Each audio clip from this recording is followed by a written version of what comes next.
All right. So I know some time has passed, but whatever. Um, let's talk about Ricochet. I know it's been a while. Everybody done got their little thing pieces off, and I was like, hey, why don't I? Look, Ricochet basically said that WWE ruined his legacy and the legacy of others. And look, I was like, he didn't enjoy his time there. I was like, it destroyed his love and fun of wrestling. And look, I was like, I'm saying like a lot, but his feelings are valid. How he felt there, what he was going through, I think all that stuff is valid. Uh, I was like him talking about other superstars that are there. I actually do think that it's a little bit that's valid as well too. Just because I was like, yes, he could bring more heat on them. I was like, and everybody know a lot of people like keep my name out your mouth type of people or whatever. But I was like, but I think that it was also necessary for, I guess, I feel like to give examples of what a lot of people also talk about a lot of times when they're talking about their favorite wrestler. Finn Balor, I was like, that's how a lot of people feel why they want him to go to AEW. Kevin Owens at the time, Drew McIntyre, Sami Zayn, Shinsuke, so on and so forth. So I do think that I was like, I can see both sides of people. That's like, I was like, I can see both sides of where Ricochet saying those, giving examples, but also people saying that, hey, him speaking on their behalf, I was like, or even if he isn't speaking on their behalf, it's taken as it's like on their behalf and whatnot, and putting them in a position or where it's like, 'cause guess what? I was like, somebody's going to ask them questions about this at some point as well too. So it does bring unnecessary stuff to it.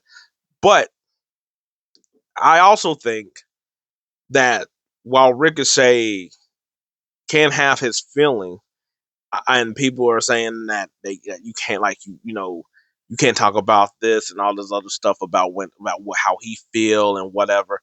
I do think that you can talk about some of the stuff. Like I can't speak on your emotions. I can't be over here like, oh, you're just exaggerating. It wasn't that bad. All these other things. I'm like, you can try to help make sense of some stuff, but that's done with the collaboration of that person as well. If they're, especially if you're not going to do therapy or nothing like that, where somebody else would try to also do the same thing. But I do think when he talks about like tarnishing the legacies and WWE does this and stuff like that, I do think that's able to be talked about. Now, you will have a lot of people say that he's right in this situation. That's what WWE does, and what they have continued to do. Now, you can say on one hand, see, because I do think that this brings up where you are able to have the way to talk about AEW or whatever. But with that being said, if you're talking about AEW in general, hey, you might have able without being. I know how everybody gets tribalist, but you can have a conversation there. But I do think that when you try to have a conversation with Ricochet and AEW, that's a little bit more difficult to say because yes, is he sort of in the same spot as he is in WWE? You could say that he is, or just around, or maybe being a little bit lower. But if he's happy there and he's putting on matches that he's been wanting to put on, or or how like everybody gives him the you ain't have any promo skills in WWE. And it's like he's like, wasn't able to really given a chance to talk or explore anything, all that other stuff. Well, guess what? In AEW, he does. He got to get it. He got to get to his character. He gets to talk a lot more. He gets to do so many things that he didn't get to in WWE, or that WWE won't let him do, or they put him in a box or whatever. That guess what? That's not the part you would necessarily say anything to Ricochet about. Kind of like it's really your feelings over more my feelings, and guess what? There's really no facts in that scenario. But I do think that him saying it for like WWE like tarnishes legacies and stuff like that, which like I don't think you'll probably get too crazy of feedback from online, except for the fact that people coming at Ricochet. But I do think that could be talked about. You can debate that. And I don't believe that is so.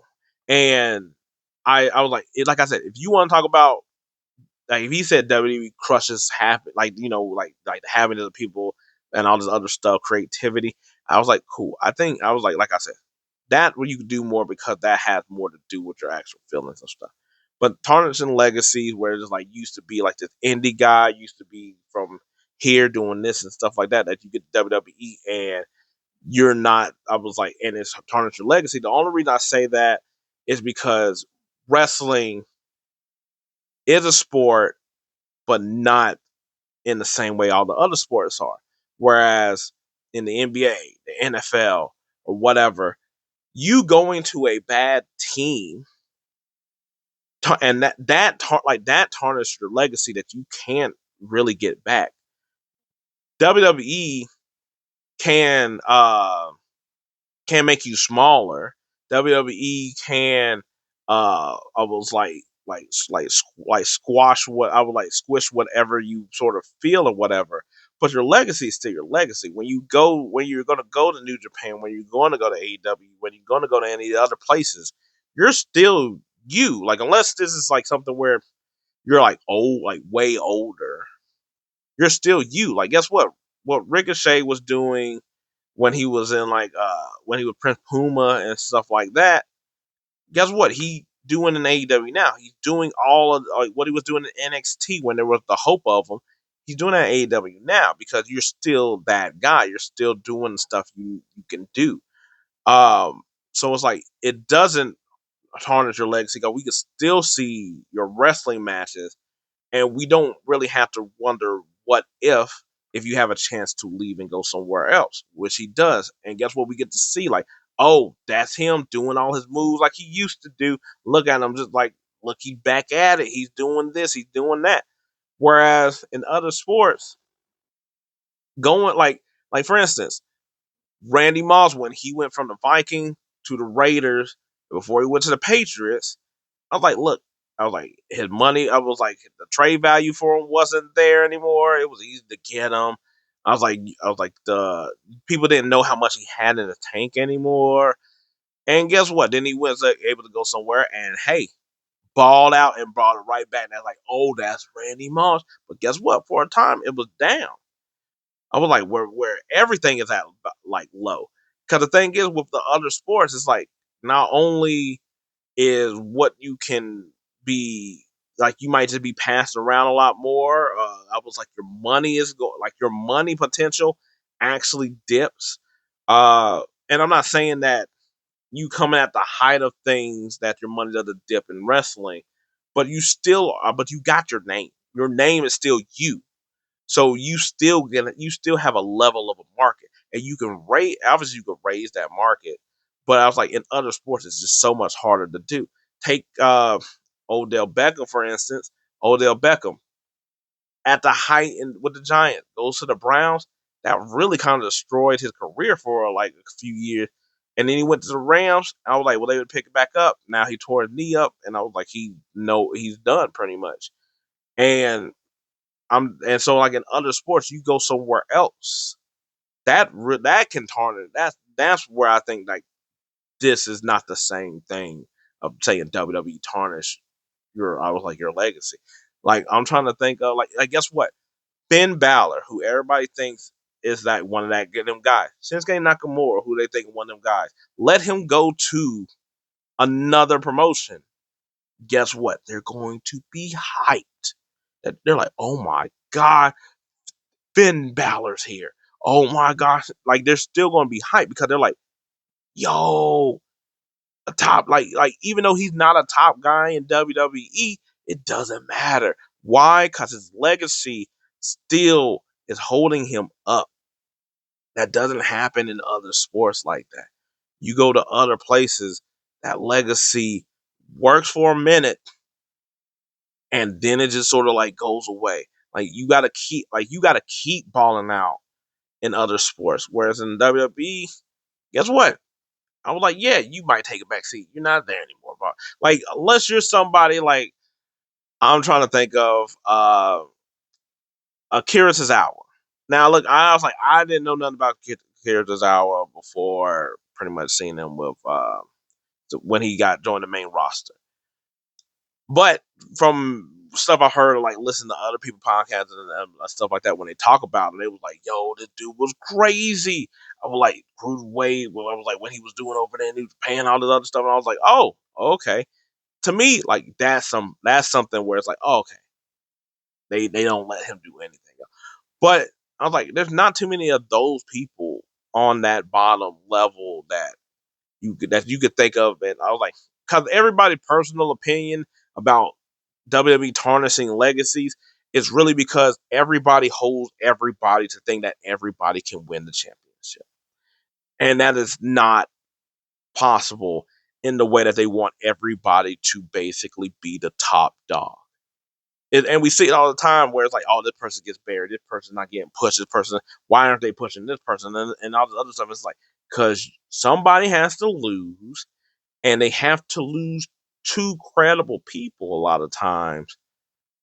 So I was like, a lot of this stuff is really your holding your now. Granted, especially before Triple H came through, I would really be a lot more on board with this as well.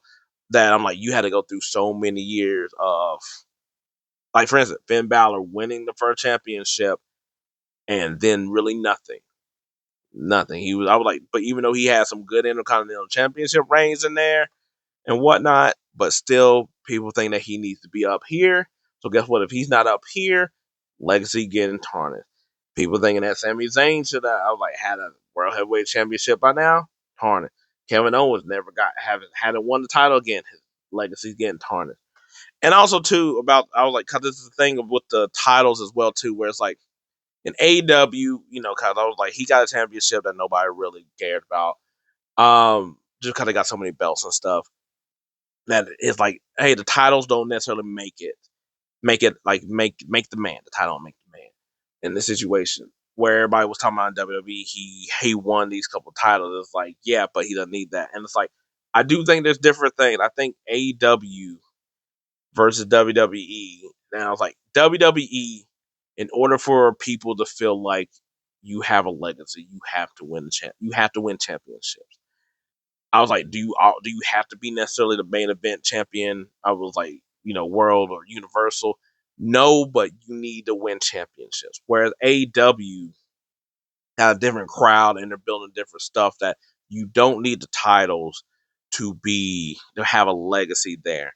Now, granted, they also are still young in their stage of wrestling, but you don't need the title over there. But at the same time, you do need titles. So I do think that, like, you do need title to consider things like going really well over there. Because the thing is like I said, you're jumping WWE to AEW. Yes, there's happiness and stuff like that, greener pastures. But a lot of people are like, man, I couldn't succeed over here. I can't be the top dog. I can't have them. I can't be seen how I see myself that they're not seeing me. You're going over here and doing the same thing. And guess what? If you're not really getting the titles, then you're not. Now, like I was like, cause guess what? You might have been there's a lot of people who jumped ship that was players over here, but over here they're like, oh well, if I can't get the type title over here because they just keep pushing the same people, I'm gonna come over here, and it's like then it doesn't happen. Now I was like, now what? Then I was like, it's like okay, or now are you happy or whatever? And I was like, I was like, some of that is tied in there because everybody sort of wants to be the top guy.